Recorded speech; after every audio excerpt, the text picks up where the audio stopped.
Welcome back. It's still Football Crossfire, and this is the Rumble segment of the show. And I've still got the best team of analysts anywhere on Nigerian television right here.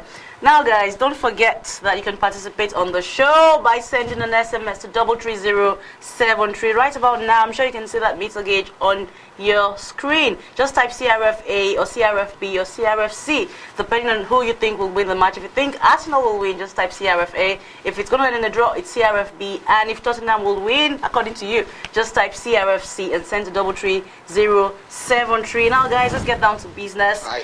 We know that Tottenham Hotspur and Arsenal are, well, the neighbours. They're both in North London, and they've also got similar, a similar style of play. Tottenham love to go forward, and Arsenal also love to go forward. But I remember that one thing people always say is that you don't go to Arsenal and play that kind of football. They would tear you up. You cannot compete. And I don't know, Viola, would it account for the fact that in recent times Arsenal have had it over Tottenham?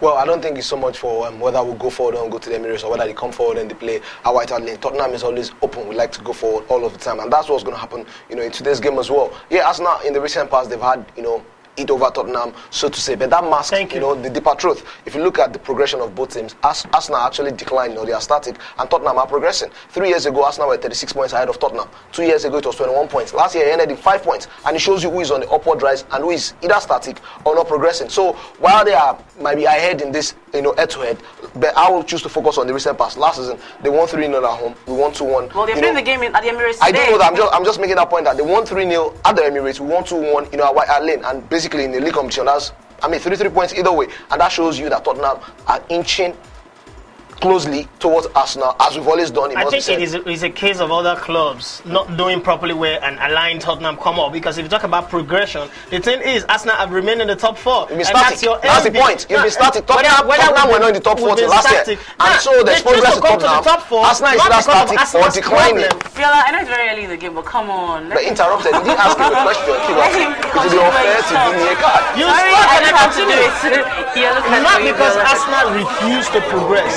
Come on, why? Why give me a card? She didn't ask you any question. Either ways, look at it from this angle. It's not because Arsenal are static or refuse to progress. It's because a certain Liverpool lost their liver, and somebody's got to replace them. And Tottenham happened to be the one who replaced them. Tottenham beat Liverpool.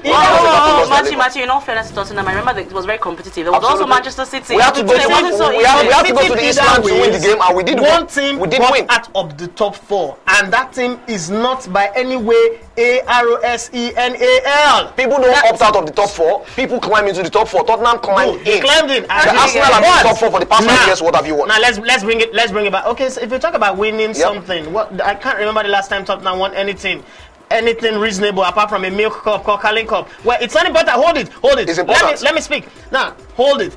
When you win the Carling Cup and you don't make the top 4, you don't play in Champions League, so it doesn't really matter. Now, all this talk of glory that Tottenham are laying claim to is the fact that they went to play against a Inter Milan that anybody can beat. Today, champions of Europe before Rafa Benitez came in, and now they have Rafa Benitez in charge, and the man is doing what he did to Liverpool that made Tottenham in the first place have the guts to even play in the Champions League. So what are we saying? Playing against Arsenal, at the Emirates you're in for a roasting, whether you like it or not. Bella, you don't have to agree, but in your heart of heart that your autonomy or whatever you think you've got. Okay, I'm laughing.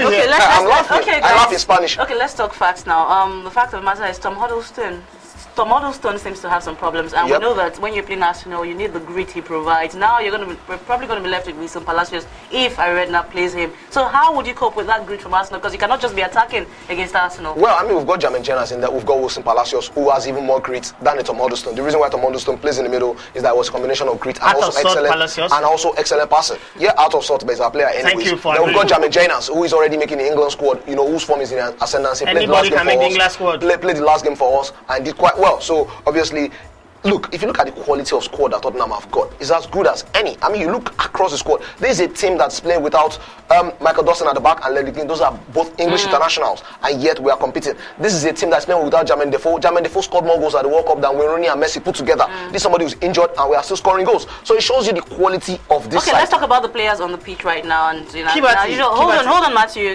Hold on. Let's start. Since you brought up the issue of the defense, let's just go straight to the defenses.